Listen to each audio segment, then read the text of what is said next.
यानी बज़ाहिर तो जमा है एक शेख के नीचे या खानकाहों में जमा है, बाकी रूहों इनके कुलूब के अंदर इंतशार है, एक दूसरे को नहीं पसंद कर पा रहे हैं, एक दूसरे के लिए निफाक भरा हुआ है, तो गोया कि ये खुद को ही धोखा दे रहे हैं।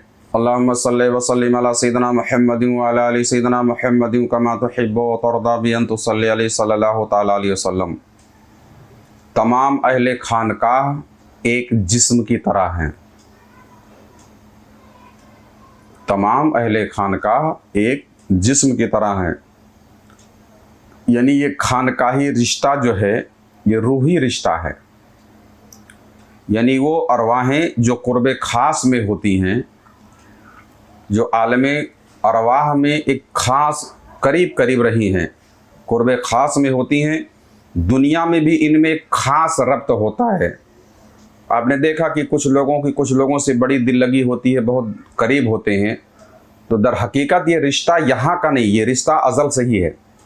आलम अरवाह में जहाँ रूहें जमा होती हैं, जहाँ अरवाहें जमा होती हैं, तो अज़ल से ही क्या नाम है ये पास पास रहीं, फिर यहाँ आकर के जब ये वजूद में आई, इस आलम नासूत में जब ज़ाहिर हुई, तो भी इनके अंदर एक ख़ास रब्त होता है।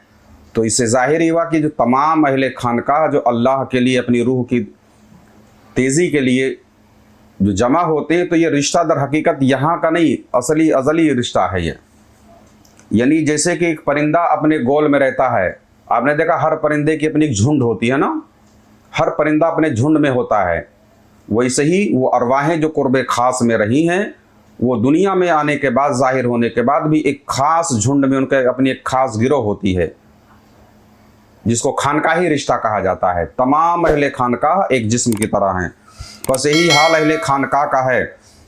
जब ये लोग एक जगह जमा होते हैं और इनके दिल और बातिन दोनों जमा हो जाते हैं, यानी खाली ज़ाहिरी तौर पर नहीं कि एक जगह जमा होते हैं। अब अगर ये सिफत उसके अंदर नहीं पाई जा रही है, तो वो अहले दिल में से नहीं है, वो अहले खानकाह नहीं है।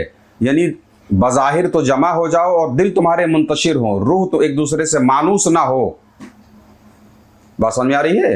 यानी बज़ाहिर तो जमा है एक शेख के नीचे या खानकाहों में जमा है, बाकी रूहों इनके कुलूब के अंदर इंतशार है, एक दूसरे को नहीं पसंद कर पा रहे हैं, एक दूसरे के लिए निफाक भरा हुआ है, तो गोया कि ये खुद को ही धोखा दे रहे हैं।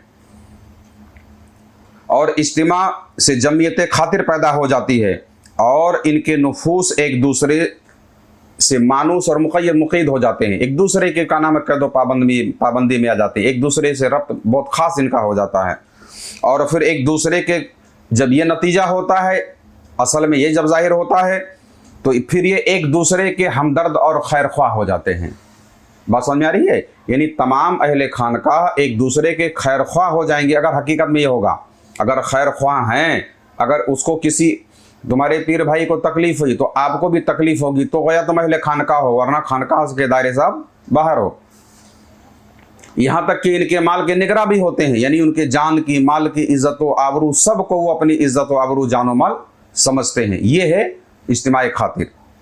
जैसा कि हदीस पाक में आया है कि मोमिन दूसरे मोमिन का आईना होता है, मोमिन दूसरे मोमिन का आईना होता है। पर जब किसी में वो तफरका यानी परेशानी खातिर और पूरा गंदगी कल्ब, यानी जब ये सूफिया किसी के अंदर, उसके कल्ब के अंदर गंदगी, आलूदगी पाते हैं, देखते हैं, यानी इनमें से कोई ऐसा शख्स है जिसके अंदर ये खूबियां ना होकर के ये कमियां हैं, यानी उसके दिल के अंदर गंदगी भरी हुई है, कसाफत भरी हुई है, बुराइयां भरी हुई है, निफाक भरा हुआ है, दूसरों के लिए हसद भरा हुआ है। जब ये सूफिया ये गिरोह के अंदर जब दाखिल होता है, तो वो अहले गिरोह जब इस चीज़ का भू पाते हैं, ज़हूर जब उसके अंदर होता है, देखते हैं कि किसी सूफी के अंदर तफरका पैदा हो गया है, तो उससे नफरत करने लगते हैं। बात समझ में आ रही है? यानी जब किसी को के अंदर ये कमी देखते हैं कि ये खानकाह में आने के बाद भी इसके अंदर से निफाक, हसद, बुग़्ज़, कीना, ये तमाम तरह की रूहानी बीमारियां, इसके कल्ब के अंदर गंदगी फिर से भर रही है, तो उससे क्या करते हैं? नफरत करने लग जाते हैं, यानी इससे बचते हैं। नफरत से मुराद है कि उससे दूरी इख्तियार कर लेते हैं, इसलिए कि तफरका का ज़हूर नफसानी है, یعنی دلوں میں تفرقے کا جو ظہور ہوتا ہے، یہ ظاہر کیوں ہوتا ہے، ایسا ہوتا کیوں ہے؟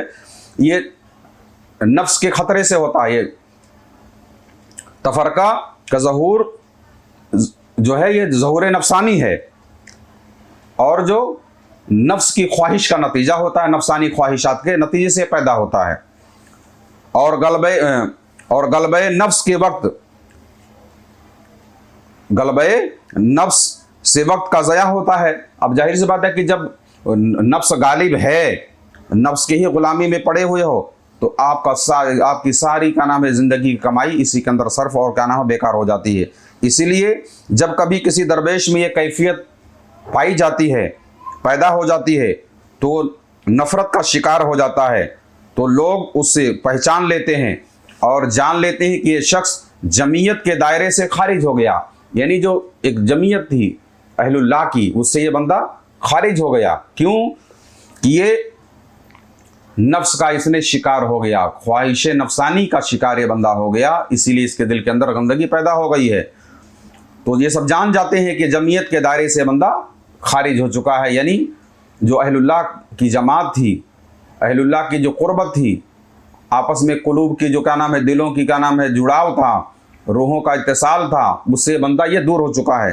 تو یہ لوگ فیصلہ صادر کرتے ہیں، یعنی ان سے حکم پھر یہ لوگ فیصلہ صادر کرتے ہیں، اس نے حکم وصیت کو ضائع کر دیا۔ کس لیے کہ جب شیخ سے اس نے بیعت کیا تو اس نے شیخ کی جو وصیت تھی ہے نا کہ ہم ایک دوسرے سے نفرت نہیں کریں گے، اس سے یہ خارج ہو گیا۔ ضبط نفس کی سستی برتی، یعنی نفس پر اس نے قابو نہیں رکھا، اپنے نفس پر قابو نہیں کیا، اس میں سستی اس نے برتی، اور حکم رعایت اوقات کو اس نے ترک کر دیا۔ اس وقت اس کے ساتھ نفرت کا برتاؤ کر کے اس کو پھر دائرے جمعیت میں کھینچ لیا جاتا ہے، یعنی وقتی طور پر اس کو اس طریقے سے دور کیا جاتا ہے تاکہ پھر اپنے اندر وہ اس تبدیلی پیدا کرے، اس کے قلب کے اندر جو پورا گندگی پیدا ہو گئی ہے اس گندگی کو دور کرے، اور پھر وہ واپس آ جائے، پھر اس کو واپس لینے کی کوشش کرتے ہیں اگر اس کے تقدیر میں ہے تو۔ لیکن ایسی صورت میں اس کو چاہیے کہ اپنے اہل خانقاہ سے ربط میں رہے، گول سے دور نہ ہو۔ اگر یہ کیفیت اس کے اندر پائی جائے کوئی نفسانی خواہشات کی بنیاد پر، ممکن ہے ایسا ہوتا ہے کہ نفس جو ہے شکار اپنا بنا لیتی ہے، اور اس کی وجہ سے قلب کے اندر پورا گندگی، منافقت، اس طرح کی ساری چیزیں پیدا ہو جاتی ہیں، تو مگر یہ اہل خانقاہ سے ربط کو ترک نہ کرے، اسی میں اس کی بھلائی ہے۔ انشاءاللہ تبارک و تعالیٰ اگر وہ ربط اس نے بنا کے رکھا تو ضرور اس کو دوبارہ توفیق دے دی جائے گی۔ اللہ تبارک و تعالیٰ کے بارگاہ میں دعا ہے تمام اہل خانقاہ کو ایک جسم روح کی طرح آپس میں مل کر رہنے کی توفیق عطا فرمائے۔ آمین ثم آمین برحمتک یا ارحم الراحمین۔ اگر آپ بھی کچھ روحانی خدمت کرنا چاہتے ہیں تو اس چینل کو سبسکرائب کریں اور اس کا لنک بھی شیئر کریں۔